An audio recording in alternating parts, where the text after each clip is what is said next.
Saúde em Foco no ar, começando aqui pela TV Câmara. Que bom ter você aqui comigo. E sabe quem está com a gente aqui hoje no programa? É o psicólogo Rafael Pierini, neuropsicólogo e psicoterapeuta, especialista no universo infantil e da adolescência. E nós vamos conversar sobre o impacto na saúde mental dos pequenos e nos adolescentes, nos jovens, com a pandemia da Covid-19. Rafael, um prazer enorme recebê-lo novamente aqui no Saúde em Foco. O prazer é meu, Jaque, uma satisfação. Muito obrigado pelo convite para retornar à casa. Muito feliz, mesmo que um pouquinho diferente agora, né? Diferente, muito diferente. Rafael, a pandemia provocou mudanças, né, em todos nós, tanto no convívio familiar, escolar. Vamos falar sobre o impacto na saúde mental dos jovens, infantil. O que vocês já estão percebendo nos consultórios? Como é que ficou esse arranjo do sistema familiar? O sistema familiar sofreu muitas mudanças, né, com a pandemia. Alguns pais perderam o emprego, isso gerou impactos financeiros muito grandes, mas também a própria questão dos pais em home office, as crianças tendo aula pela internet em casa. Isso trouxe muita proximidade, e essa proximidade muito grande, dentro de um contexto de incertezas e de dúvidas, gerou as emoções. E aí o que aconteceu? Aumentou a ansiedade, aumentou algumas irritabilidades, aumentou algumas discussões, né? Os pais se viram, né, principalmente aqueles que tinham que acompanhar os filhos durante as aulas, se viram muito desafiados a como ensinar, né, a como fazer o papel, não exatamente o papel do professor, mas o papel de um tutor, um papel acompanhando isso. E quando o pai via que ele tinha essa dificuldade, né, principalmente pensando aí no fator escolar, gera uma frustração, né? E a frustração é muito dolorida para a gente. Então, quando a gente se frustra dentro desse contexto aí que foi os desafios da escola em casa e até do trabalho em casa, o ambiente fica mais pesado, mais carregado, né? Então, assim, no consultório foi bem notável os encaminhamentos de crianças que estavam mais irritadas, mais agressivas, de famílias que estavam brigando mais, de pais e mães que estavam com menos paciências para conduzir comportamentos dos filhos, né? Então, foi um momento aí de grande adaptação, né? Está sendo ainda um momento de grande adaptação e que gerou, sim, marcas consideráveis, né? Nas crianças, na família como um todo, né? E um outro ponto também, assim, né, pensando na pandemia e tudo que passamos, é a questão do isolamento social. E então, assim, desde os pais estarem isolados socialmente e as crianças e adolescentes estarem isolados socialmente, isso mexeu muito. A ausência dos amigos, a ausência de sair de casa, como a rotina muito bagunçada, então não se tinha tantos horários para acordar, tantos horários para dormir, né? Então isso foi bem relevante, bem impactante na rotina da família. Como toda mudança, não sei, o ser humano acho que tem um pouco de dificuldade com mudança. E uma mudança imposta, sem tempo para pensar e se adaptar, se tornou uma coisa que é complexa, mais complexa. Todas as mudanças, né, como você falou, são bem complicadas, né? E assim, foi uma mudança meio do dia para a noite, né? Eu me recordo, eu tinha ido trabalhar na segunda-feira, o pessoal falando que ia fechar tudo, ia fechar a escola, eu assim, como? Acho que eu vou fechar o consultório uma semana e daqui uma semana, de um mês, e daqui um mês eu volto para o consultório e tudo mais, e de repente a situação só foi se agravando, o medo só foi se agravando. E aí tem muito a questão da adaptação, né? Da nossa criatividade e da nossa adaptação. E também, às vezes, do contexto familiar, né? Aquelas famílias que têm mais recursos culturais e educacionais para acompanhar seu filho, aquelas famílias que tinham mais recursos financeiros ou um trabalho que não foi tão impactado, conseguiu ter mais criatividade, conseguiu se adaptar um pouco melhor a isso, né? Agora, aquelas famílias que foram mais severamente abaladas pelo isolamento, pelas perdas financeiras e pelas dificuldades em conduzir o ambiente escolar dos filhos, essas foram severamente impactadas, né? É só a gente ver aí o boom que teve na quantidade de divórcios, né, na sociedade nesse período que estamos passando. A nossa percepção de tempo mudou muito. Eu também tive isso no início. A gente imagina, daqui um mês já voltou ao normal, daqui 2 meses, e de repente o normal antigo não voltou e a gente até nesse momento não sabemos quando vai voltar e se será o mesmo, né? Fala-se em novo normal. Pais estressados, irritados, também as crianças também ficam estressadas. Então, pais estressados, crianças estressadas. Sim. O exemplo e o modelo dos pais é fundamental para o desenvolvimento de uma criança e de uma adolescente, né? Então, assim, pais estressados vão, pensando em crianças menores no primeiro momento, vão ter menos paciência e menos flexibilidade para conduzir aqueles comportamentos egocêntricos dos filhos, conduzir choros, conduzir acordares à noite e tudo mais, né? Além disso, o medo, além do estresse, o medo pelas perdas financeiras, o medo da doença, ou até o luto por aquelas famílias que perderam pessoas que morreram, gerou um afastamento. Então, se a gente pensar uma criança pequena, vamos supor a mãe perdeu os pais com Covid, uma situação bem, bem ruim. Essa mãe está num luto, essa mãe vai se afastar da criança, vai ficar mais longe da criança, e a criança vai ter aí perdas afetivas, vai ter lacunas afetivas, onde ela sofrerá bastante. E as lacunas afetivas na infância vêm muito com irritação. E daí, se você já tem uma família irritada, estressada, com medo, e você joga uma criança pequena, irritada, chorando, jogando coisas no chão, isso tudo vai ser potencializado. A gente vai estar apagando o fogo da criança com mais fogo ainda, que seria o estresse dos pais. E se a gente for pegar os adolescentes, o que aconteceu? Os adolescentes têm um foco muito grande na vida social. De repente, a vida social foi um ponto extremamente impactado aí durante a quarentena, né? Então, os adolescentes tiveram que ficar mais dentro de casa. Muitos adolescentes recorreram a computadores e a só jogar para passar o tempo, já que não tinha tantas coisas para fazer. E os pais também não entendiam isso. Ou os pais estavam brigando entre eles por dinheiro ou por outras questões, e o adolescente se sentia mal dentro desse contexto. Eu vi bastante no consultório, né, nesse período de quarentena. Rafael, eu não saio do meu quarto porque se eu saio é só briga. Meus pais viram para mim e começam a brigar do nada, assim, nem eu entendo porque eles estão brigando comigo. Então eu pego, ponho meu fone de ouvido e fico lá dentro. Então esse estresse dos pais impactou demais, tanto no afeto e na condução das crianças pequenas, quanto na construção do adulto aí, do adolescente e também das necessidades do adolescente aí estar se desenvolvendo. Esse estresse dos pais também se resume que tiveram que se transformar em professores, alfabetizadores e não estavam preparados para isso.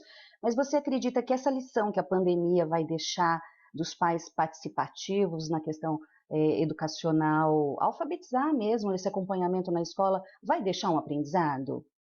A ideia é essa, já que a ideia é assim, eu acho que a escola teve que se renovar também de uma maneira surpreendente, e a escola, na minha humilde opinião, apesar de não ser pedagogo, não ser professor, precisava dessa renovação, né?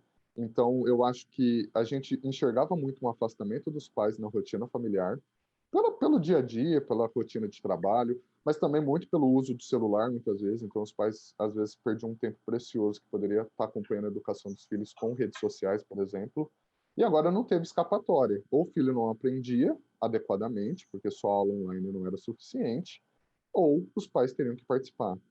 Então, essa participação dos pais foi importante e foi válida, junto com uma mudança da escola, né? As escolas tiveram que usar novos métodos, novos materiais, aplicativos, os professores tiveram que reinventar a didática, né? Então, acho que vai trazer um bom legado.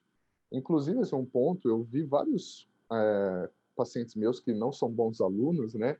Que todos os anos sofrem muito com recuperações finais, me falando com certo alívio sobre o que foi ano passado. Lógico, teve aí algumas colas, algumas consultas na internet, mas eu ouvi ontem mesmo um menino falando: eu enxerguei como é valioso eu ter o tempo para mim, o tempo que eu usava em recuperações, em exames, para mim. Então ele falou: esse ano eu pretendo me dedicar nas provas normais para não ficar de recuperação, não perder férias, não ficar brigando com meus pais. Então, eu acho que esse alívio também de algumas provas, de alguns trabalhos mais light, mais tranquilos, trouxe essa mudança para vários jovens que não eram tão dedicados à escola, né? Então, acho que a família enxergando isso, os pais apoiando mais e as crianças e os adolescentes tirando as lições disso vai ser muito positivo. Olha, que bom você trazer esse panorama, porque a saúde mental é a base para uma boa aprendizagem, não é? Sim. Sem saúde mental a gente não faz nada, né? Inclusive, cada vez mais a saúde mental está em foco, né? A psicologia, a psiquiatria, as neurociências aplicadas à saúde mental. Se uma criança está ansiosa, se uma criança está com humor deprimido, se uma família está mal, a educação não acontece, né? Porque ela é difícil, ela é exigente, ela traz muito medo sobre o futuro, sobre o vestibular, sobre profissões, né? Então, saúde mental é a base para uma boa educação, e a saúde familiar, né? Mental familiar é fundamental. Uma família doente gera uma criança, um adolescente doente, e esse geralmente não vai ser um bom aluno. Sim.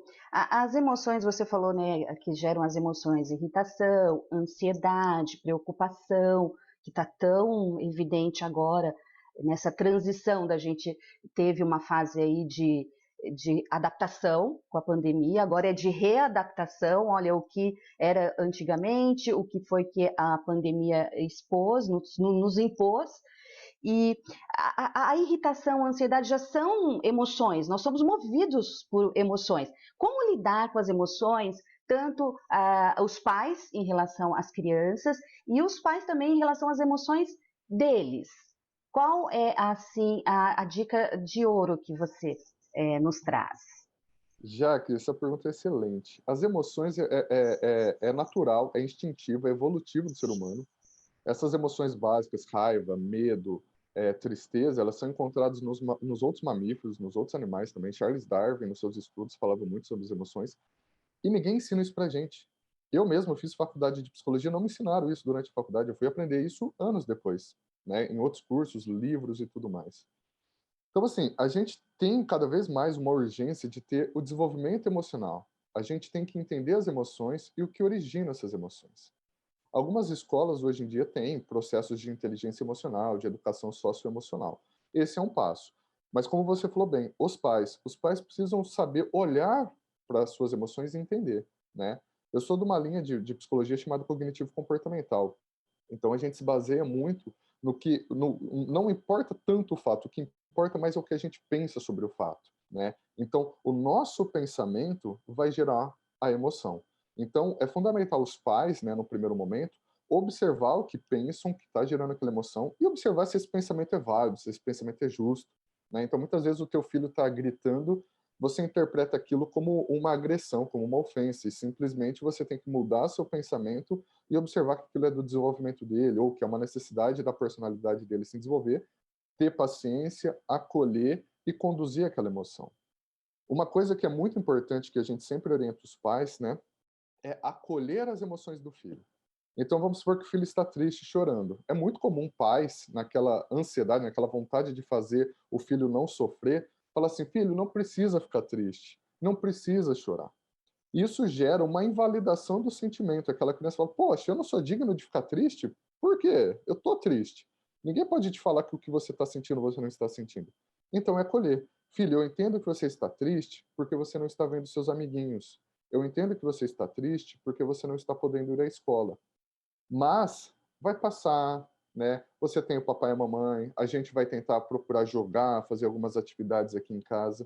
Então, eu entendo que você está sofrendo, eu entendo que você está brava, tá? É normal ficar bravo, mas eu não quero que você jogue as coisas, eu não quero que você jogue as coisas, mas eu entendo que você está bravo. Então, vamos respirar, vamos passar a onda da raiva, que as coisas vão voltar. Então, Jaque, primeiro, estudar sobre as emoções. Hoje em dia a gente tem muitos livros, muitos perfis no Instagram, muitos vídeos falando sobre as emoções, tá? De maneira super didática para leigos e tudo mais. Então, conhecer mais as emoções, avaliar nossos pensamentos, são pensamentos justos, injustos, funcionais, pensamentos que constroem, pensamentos que são totalitários na nossa vida e só nos atrapalham. E um outro ponto é validar muito as emoções das crianças, ensinar as crianças o que elas estão sentindo e maneiras positivas delas canalizarem essas emoções, né? Esse acho que é o contexto geral mais importante. O fortalecimento mental, o nosso fortalecimento mental, passa por reconhecer que a gente é vulnerável. É fundamental, tá? Uma das coisas que eu mais faço no consultório, principalmente com adolescentes e adultos, você não é um robô. Não tenha medo de ficar triste, não tenha medo de ter raiva, não tenha medo de ter ansiedade. São sentimentos, estão dentro de nós, serve para alguma coisa. É fundamental ter medo, raiva, tristeza, né?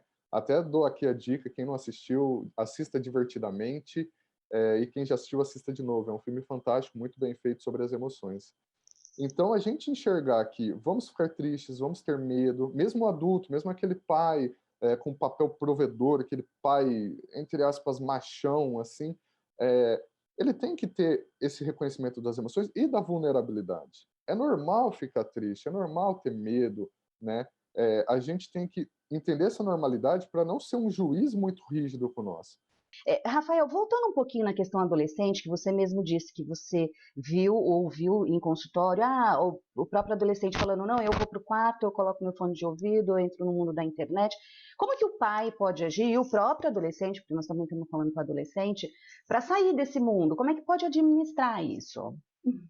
Olha, eu tenho muitos pais em pavor com os filhos adolescentes, né? Porque é o seguinte, hoje em dia, cada vez mais cedo, tem a exposição ao álcool, ao tabaco e à maconha. Principalmente esses 3 pontos é muito, muito precoce. A gente tem relatos aí de 12, 13.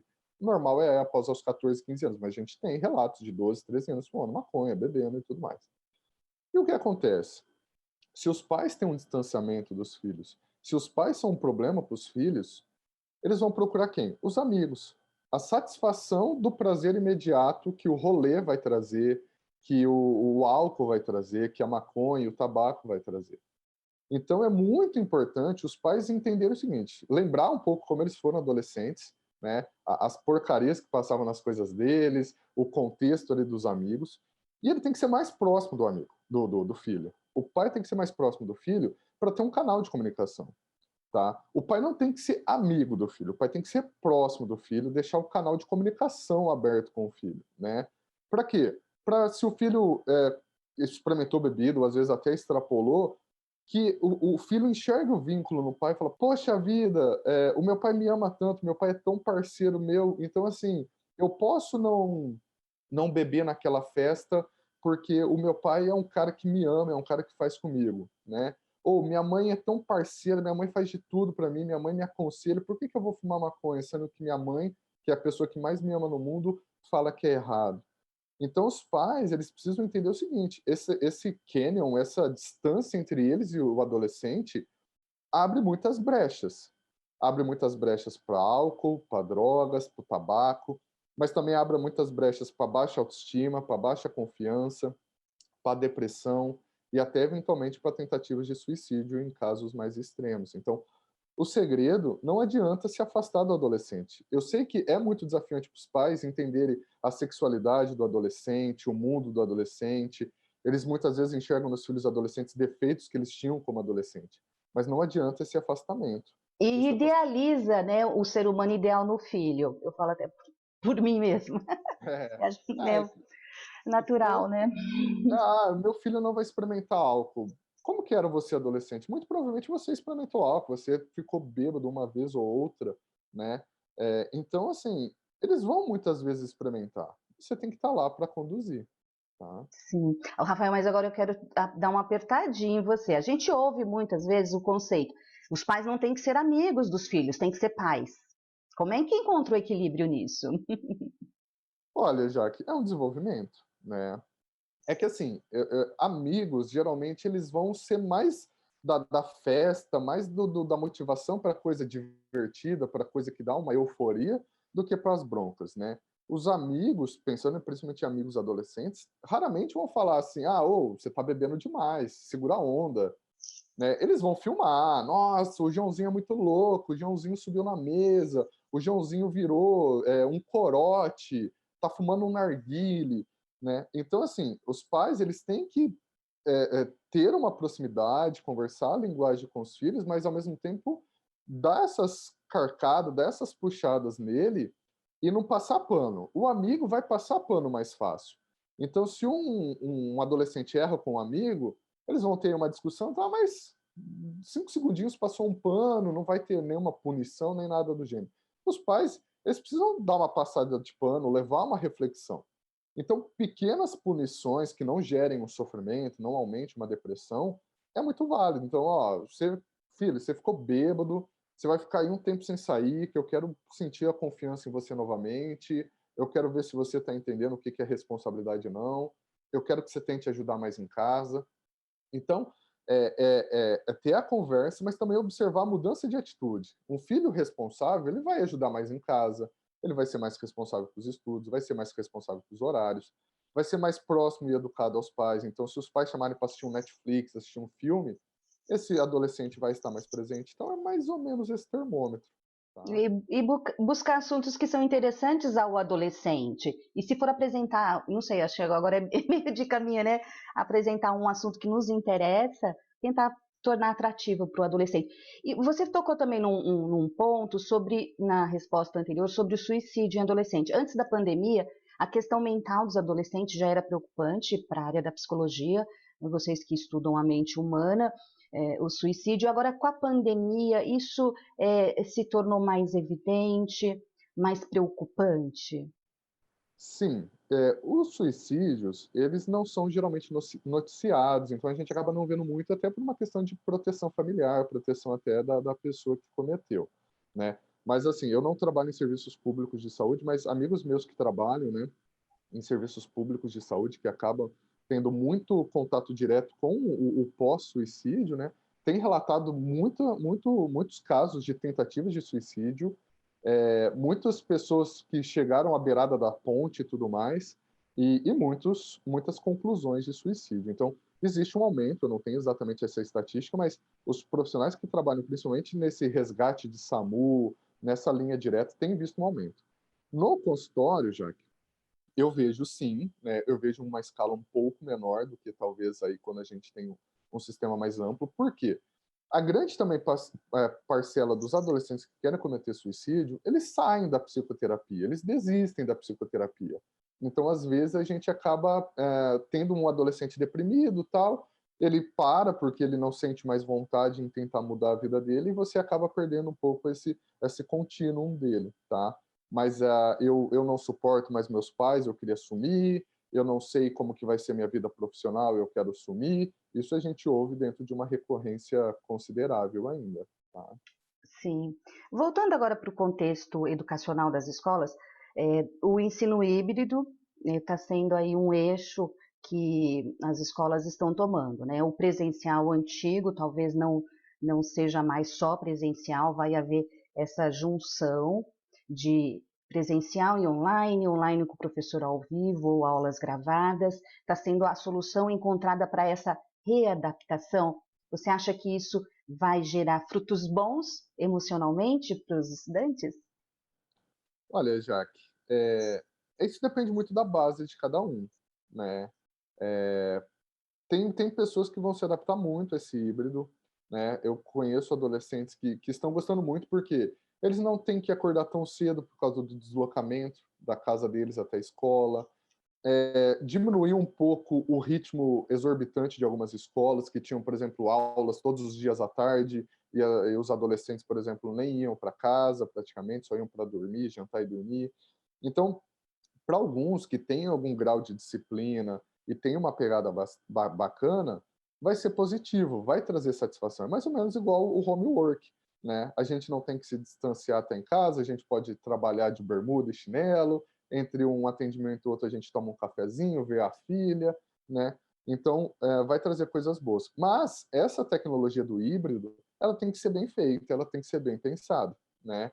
Ao mesmo tempo, a gente teve aí algumas críticas construtivas, não estou julgando ninguém, mas são coisas que chegam até a gente, de alguns ensinos que a lousa está muito distante, que o aluno não consegue enxergar a lousa, que o aluno não consegue ouvir a dúvida que o colega falou presencialmente na sala de aula.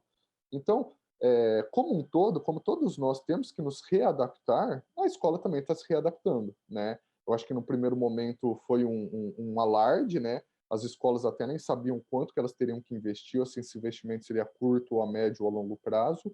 Então, aí, com o andamento da pandemia, eu acho que as escolas também estão se adaptando mais a isso e está sendo mais positivo esse andamento, né, do que talvez ali no começo, mas era esperado. E como que as escolas podem proporcionar um ambiente saudável emocional para os alunos que estão indo presencial? Assim, é trazer a segurança, né, a segurança sanitária, então esse é um ponto, e acolher, entender que alguns alunos não vão sentir tranquilidade em estar na educação física, por exemplo, onde que muitas pessoas às vezes vão tirar a máscara, porque vai estar correndo, vai tirar pelo menos um pouco para respirar, não vão se sentir tão satisfeito em estar tão próximo aos colegas. inclusive respeitar a opinião daqueles que não desejam voltar presencialmente, né? E o professor ter muito jogo de cintura, muita motivação, né? Porque vários, principalmente os pequenos, muitas vezes estão com medo. Então, se o professor só ficar nesse papel pedagógico e não considerar esse papel motivador, acalmando as crianças e mostrando que está seguro, que existem saídas, o projeto pedagógico vai falir. Outra coisa que vai ser muito importante para o desenvolvimento emocional das crianças vai ser a retomada das matérias, dos conteúdos, né, tendo em vista que, eventualmente, as crianças e os adolescentes perderam aí durante a pandemia. Então, muitos estão ansiosos, eu não tive equação de segundo grau, eu não tive tabuada, como que vai ser, né, no terceiro ano a professora já vai estar falando outra coisa, tal. Então, ter esse olhar, né, abraçar essas dificuldades que vieram pela adaptação do ensino, vai ser importante para as crianças se sentirem acolhidas. Sim, e é importante que as escolas tenham nesse momento profissionais voltados para o trabalho exclusivo desse aspecto emocional dos alunos, como psicólogos. Já que isso é para ontem, né? As escolas teriam que ter aí um processo psicológico, um terapeuta, um psicólogo escolar dentro de cada unidade, né? Tanto nas escolas públicas quanto nas privadas. A saúde emocional, a saúde mental está cada vez mais evidente, né? E cada vez mais temos mais problemas. A vida está cada vez mais complexa. Então, uma boa condução emocional, tanto na pandemia quanto pós-pandemia, é fundamental. Trabalhos adequados de acompanhamento emocional, psicológico dentro das escolas é fundamental, tá? Isso precisa ser reconhecido. Junto até com alguns outros profissionais da saúde, como fonoaudiologia, terapeuta ocupacional, para acompanhar o desenvolvimento da linguagem, da alfabetização, da coordenação motora também seria importante. Então, precisa romper um pouco esta cisão entre educação e saúde, né? Tem que ter aproximação, uma coisa está junto com a outra, né? Eu não consigo atender uma queixa emocional vinculada à escola se não existir uma mudança pedagógica. Da mesma maneira que a queixa pedagógica muitas vezes não vai andar se não tiver esse acompanhamento dentro dos profissionais da saúde. Sim, voltando assim um pouquinho, você contando a realidade dos consultórios, eu faço uma aula online de um curso aberto e nessa aula é uma aula ao vivo com o professor, mas tem alunos de todas as idades.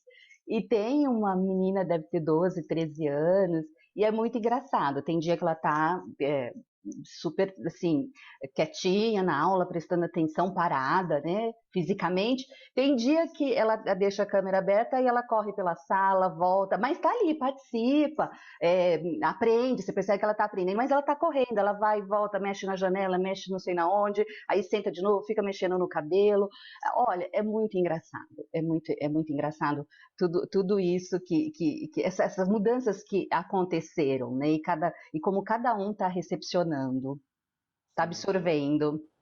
Cada um tem seu estilo, tudo, né? Assim, aqueles que são um pouquinho mais agitados, mais hiperativos, tiveram que se renovar, né? Eu mesmo, assim, eu sou um pouquinho agitado, assim. Eu faço cursos online, faço pós-graduação online, e eu punha velocidade 1,5. Porque eu não conseguiria ficar 40 minutos paradinho em frente à aula. Então, eu punha uma velocidade um pouco maior, que ficava uns 25, 30 minutos, eu conseguia manter mais atenção, conseguia preencher melhor minhas anotações e aprender um pouco melhor, né? Olha, no meu caso, ainda bem que tem o professor online ali, porque quando eu dou assim uma desconcentrada, puxa, e chama, como professor, repete, por favor. Né? Mas é muito interessante. Eu acho que o fluxo de aprendizado e de conhecimento não pode ser parado, né? Eu acho que não pode ser cessado, paralisado. Tem que ser ou presencial, ou online, ou gravado. E essa coisa híbrida chegou aí para a gente tentar encontrar um equilíbrio. Rafael, mais um papo assim, muito interessante que a gente teve no programa hoje.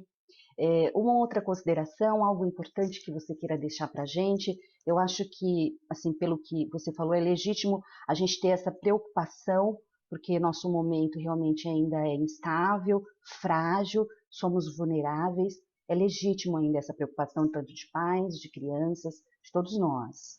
É legítimo, né. Então, assim, a criatividade e a flexibilidade diante das dificuldades é fundamental. Como você falou agora há pouco, a questão da educação. A educação é talvez um dos poucos serviços que não podem parar. Se a gente pegar as grandes nações do mundo, foram nações que jamais pararam a educação. Algum tempo atrás, eu tenho um colega finlandês, e a Finlândia é conhecida por uma das melhores educações do mundo, e todo mundo se pergunta qual é o segredo da educação finlandesa, qual é o segredo da educação finlandesa? E o segredo da educação finlandesa simplesmente foi sempre valorizar os professores, a formação dos professores e sempre valorizar as escolas. Durante as guerras, as escolas finlandesas não pararam, se adaptaram. Então isso também cabe ao Brasil, né? Se a gente tem o desejo de ser uma nação mais forte, uma nação mais justa, a nossa educação não pode parar, a nossa educação tem que ser mais levada a sério. Junto a isso, saúde mental, né? As pessoas têm que entender as emoções, as pessoas têm que ser justas com suas emoções, justas com suas fraquezas e se desenvolver cada vez mais, né? Terapia não é para louco, psiquiatra não é para louco. Se a gente tem uma dor no pé, a gente vai no ortopedista, tem uma dor no estômago, vai no gastro.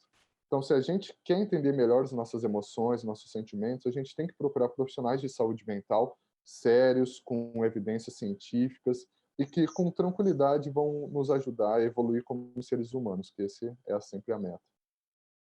Rafael, nesse final você falou uma palavra guerra. Eu enxergo essa pandemia como uma guerra é, mundial e numa guerra eu vejo que o pensar coletivamente é responsabilidade de todos, porque aí a gente partilha essa responsabilidade em vencer essa guerra. Rafael, muito obrigada por sua participação novamente no Saúde em Foco. Estou muito feliz com você ter trazido esse bate-papo gostoso, esclarecedor sobre a saúde mental das crianças e dos jovens. Eu que agradeço, já que o convite novamente. Uma satisfação estar aqui com você, tá? E a você que nos acompanhou aqui no Saúde em Foco, muito obrigada por sua atenção. Quer assistir de novo, indicar esse programa para alguém, compartilhar? Olha, a gente está no YouTube, nosso canal é TV Câmara Rio Preto, é só procurar a playlist Saúde em Foco. Aproveita, faça sua inscrição. Quando tiver programa novo, você fica sabendo e também deixe seu joinha. Muito obrigada, um beijo no coração e até o próximo Saúde em Foco. Tchau!